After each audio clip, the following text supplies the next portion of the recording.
I'm back. I decided to finally continue on with a series that I've been doing where I'm talking about hair products and their descriptions, kind of defining them for you and then making differentiations between ones that are pretty similar. So this is part 4. The first one was kind of your in-shower products, things like shampoos, conditioners, deep conditioners, etc. Part 2 was leave-in conditioners, moisturizing products, defining products. And then part 3 was your whole products, so things like gels, mousse, foams, and what are the difference between those type of products. So in this one, I'm going to continue on with that theme, talking about hair products. And this is kind of just the other category. I don't really have a specific theme for this one per se. That being said, if you are new to my channel, hi, my name is Lena, and welcome to my bathroom. And if you do like content like this, please do like and subscribe. It helps me out a ton. First thing I want to get out of the way right off the bat is that I'm going to try to keep these as brief as possible. So if you have further questions that I don't answer, drop them in the comments for me, please. The first product type here is one that I had never heard of before. I had seen one person on YouTube use it, and it just had me really baffled and curious, but also kind of afraid. So that is a Lamellar rinse out. So what a Lamellar rinse out is it is a product that has things like proteins, amino acids, and probably some other proprietary ingredients in it that are meant to specifically target the damaged areas of your hair. And they place those amino acids, those proteins, those other things in that damaged area to help your hair appear smoother, silkier, and therefore shinier because they're smoothing that strand down. They're also making it feel softer. They don't typically have silicones in them. I know especially the L'Oreal Paris one doesn't. So therefore it's not leaving kind of this coating on your hair that's going to block other things from penetrating. Another thing about them is that they are water-based. They're very liquidy products. So when you apply them to your hair, they're not heavy. They're not going to stretch out your hair. The lightweight aspect of them as well also helps them to penetrate the strands a little bit better so they can deliver those nutrients. I tried the L'Oreal Paris one, the 8-second Wonder Water. I will leave a link up above to my opinions on this product, my experience with it. For me personally, I wasn't a huge fan. I know a lot of people rave about them. It makes me wonder if it has to do with my low porosity hair, that it maybe wasn't quite lightweight enough, quite able to penetrate my strands, so it just sits on my hair and those proteins make it feel dry and frizzy. But that's kind of my experience with them. I know a lot of other people really love them, so maybe give them a try. It's not going to damage your hair. The way that these work, you wash your hair with a shampoo, then you go in with a Lamellar rinse out, you kind of drizzle it over your hair, you work it in for a few seconds, then you rinse it out. And then it's your kind of choice after that whether or not you use a conditioner. So moving into the next type of product. The next type of product is a heat protectant. It's pretty self-explanatory. It's a product that you typically spray onto your hair that's really lightweight, that coats your strands and helps protect them from any heat damage. If you like to straighten your hair or use a curling iron or something like that, I would definitely recommend these. You use them in between your leave-in conditioner, and if you're using any stylers, you would do it then. So if you're using like a gel, let's say, you would do leave-in conditioner, heat protector, gel. How they work is typically they have ingredients in them that coat your strands, that protect them from the heat. A lot of them do rely on silicones for this. So just be aware of that when you're looking at them, because that's something you want to keep an eye out for, is things like dimethicone and amidimethicone. The one in particular that I do personally have is the Tresemme Heat Tamer. This does have amidimethicone in it. So if you're avoiding silicones, avoid this. But that being said, amidimethicone is really good as a heat protectant. Now, if you are looking for a heat tamer that doesn't have any silicones in it, the Curlsmith Miracle Shield is a pretty good one from what I've heard. It also shields from other things too. Another option, if you didn't want to use a spray just like this, is there are some leave-in conditioners on the market that have ingredients in them that are heat protectants as well. So like the Not Your Mother's Curl Tuck leave-in conditioner and the Hask Curl Care 5-in-1 leave-in spray. So these are meant to moisturize your hair like a leave-in conditioner, but they'll have polyquats in them that will coat your strands and help protect it from the heat. Moving on, I want to talk about hair oils. So when I say hair oils, I'm not talking about an oil that you can buy at the store. Like I think I have one that's just sweet almond oil, but what I'm talking about is kind of these oil blends. So you go to the store, you pick it up, and it's a mixture of different oils. You've got things like the Curlsmith bonding oil. What these are good for is they're good to use as a pre-treatment, which I think I talked about in my first video, so check that out for more information. Another way you can use them is you put a pump or two in your hand, or if one doesn't have a pump, a drop or two. You really don't need a ton of this, but you smooth it over your hair at the end of your routine, and that's going to just help retain moisture. Because the thing about these hair oils is that they're typically a blend of different types of oils. So what I mean by that is that there are typically 3 types of hair oils. So there are oils that penetrate, there are oils that seal, and there are oils that do both. So the ones that penetrate deliver moisture to your hair. Here's a list of them here. I'm not going to read every one of these out, so if you want to look at them, you could pause or take pictures. But the ones that penetrate just help to deliver moisture to your hair. The ones that seal put a light coating over your hair. Here's a list of them over here. And these ones just help seal your hair so that they help keep that moisture in. These are especially helpful if you've used products that have glycerin in them or other humectants, because they will help in humid environments seal your hair so that that glycerin doesn't affect you as much. The other type are ones that do a little bit of both, and here's the list of those. So again, these are going to do a little bit of both. These are some really great options. They're going to add a little bit of moisture to your hair and help deliver that, as well as help to seal it a little bit to keep that moisture in more long term. The other thing I wanted to touch on here is that there is another product out there that is very similar, and that is going to be something like a hair oil serum. So this is the Shea Moisture Daily Hydration Finishing Oil Serum. One thing you want to keep in mind with serums typically have a lot of oils in them, but they're also going to have other ingredients as well that are meant to do similar things. Some of them will have things like vitamins. Some of them will have things like humectants in them. So if you're trying to avoid those humectants, that's something to keep an eye out for, because I have the Purple Rice Shea Moisture Hair Oil Serum, and it does have glycerin in it. Other things to keep in mind is that some serums out there do have silicone in them, because silicone is going to help coat your hair. It's going to help it look smooth and shiny, and that's what a lot of these serums are claiming to do. Another thing that I wanted to comment on here very briefly when talking about hair serums is this is partially for the me that was like 10 years ago, because this is what I thought when I was younger. I thought I could go buy a hair serum and I would just smooth it over my hair and it would turn my frizzy, puffy mess of a hair into silky, smooth, straight hair. That's not going to happen. If you have a lot of poofy, frizzy hair like this, it's because you actually have texture to your hair, and that means that smoothing something over the top of it at the very end of your wash day isn't going to be enough. You also need to make sure you're getting products in it, like leave-in conditioners, conditioners in general, masks and things to help with the moisture in your hair, because if that frizz is coming from dry hair, then it's not going to, a serum's not going to be enough to fix that. On the other side, if it's coming from the just having texture that you're not styling quite right, it's still not going to help with that. So serums are really meant to just help with the minimal amount of frizz that you might get at the very end of your routine from things like baby hairs that are sticking out. And really the other big benefit of them is just to help seal things in so that humidity doesn't affect your hair as much. There are other types of serums just called styling serums. I touched on them a little more in my last video, so if you want more information on that, check that out. But those aren't quite the same. They aren't necessarily meant to be used in the same way. They're meant to be used while you're styling, maybe while your hair is wet. So if you want more information, check that out. The last type of oil that I really do want to drop in here is things like this. So this is the Not Your Mother's Curl Talk Scalp and Hair Treatment Oil. So this is meant for your scalp and your hair. Not all oils, not all serums are meant for your scalp. Some of them will clog your pores.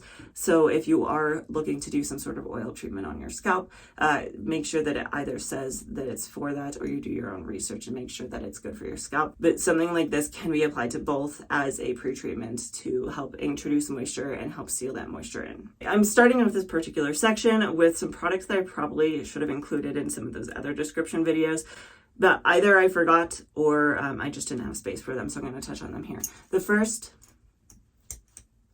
downside of a long dangling necklace is I keep smacking it. The first one is edge control. So this is something that's typically meant for tighter curls or coily hair. People with tighter curls tend to get these kind of little baby hairs along the edges of their hairline, and a lot of them will then go in and style those separately. Some people do use a hair gel for this. They just go in with any old typical hair gel and use it to lay their baby hairs. But the downside of hair gels, and I'm taking this actually from the Black community, so if you want more information, definitely go to them because they have a lot more information on this. I'm kind of just repeating what I've heard. So the problem with hair gels is they're not really formulated to sit on the skin.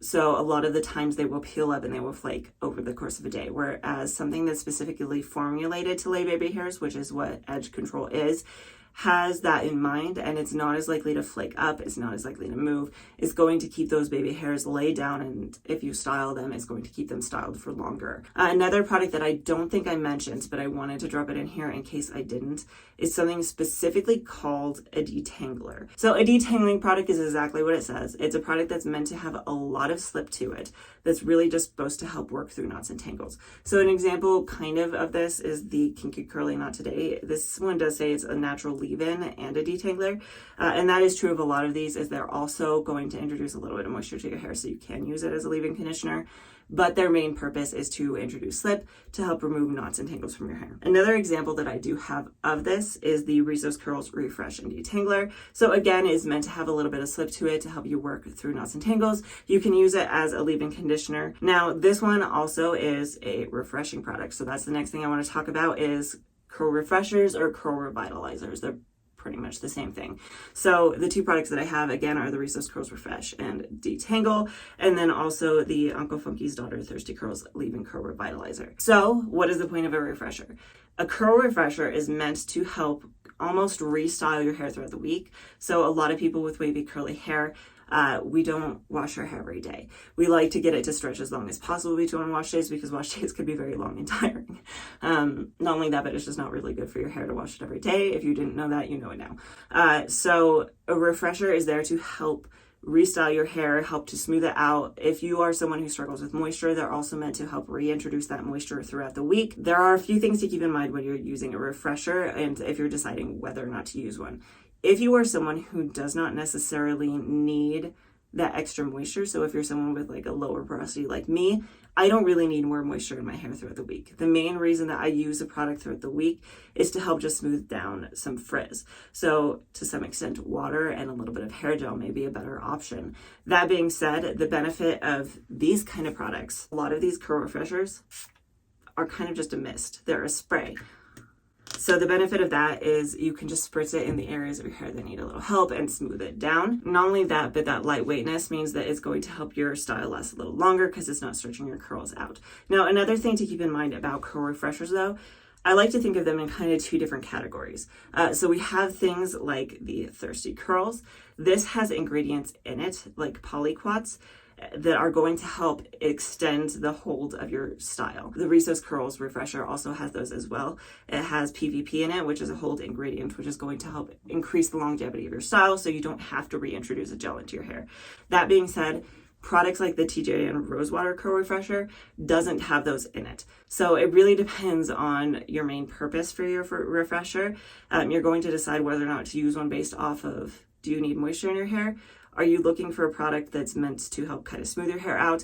Or are you looking for something to help extend your wash day? The last category that I'm kind of including in this video is going to be talking about scalp products. In order to have healthy hair, it's good to have a healthy scalp as well. So a lot of products have flooded the market. So let's talk about those different types of products for your scalp. Number one is scalp scrub. So scalp scrubs are products that have typically little particles in them. Sometimes they're man-made, sometimes they're not. And you just work them into your scalp. It is going to help remove any buildup and it's going to help remove any skin that's dry and dead but still clinging. In my mind, there's kind of two types of scalp scrubs. There's one that you're meant to use just as a scalp scrub. So you apply it to your scalp, you scrub it in, you rinse it out, and then you follow it up with a shampoo. Then there's another category, which is the Curlsmith Wash and Scrub Detox Probiotic is a good example. It's kind of a two-in-one. So it works as a scalp scrub and it also works as a shampoo. As long as you're making sure to thoroughly rinse this out of your hair, you don't need to follow it up with anything else other than a conditioner. The next type of a product is something called a scalp treatment. Now, I'm sure to some extent that this is one of those things that it's going to be a marketing term. Depending on the product that you place that on, it's going to mean different things. So like the Not Your Mother's Curl Talk Scalp and Hair Treatment Oil. This is one that you probably could put just a dot of it on your scalp throughout the week.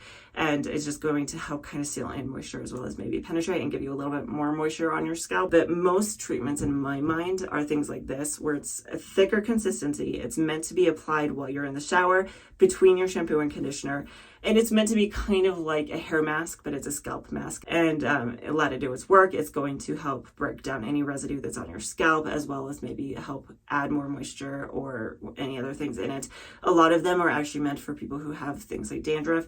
So this is also supposed to help rebalance. It's supposed to be an antimicrobial as well as an antibacterial. I think a lot of them do that so that it will help kind of reduce the chances of dandruff on your scalp. It just helps rebalance everything, but it will also do a little bit on the moisture side as well.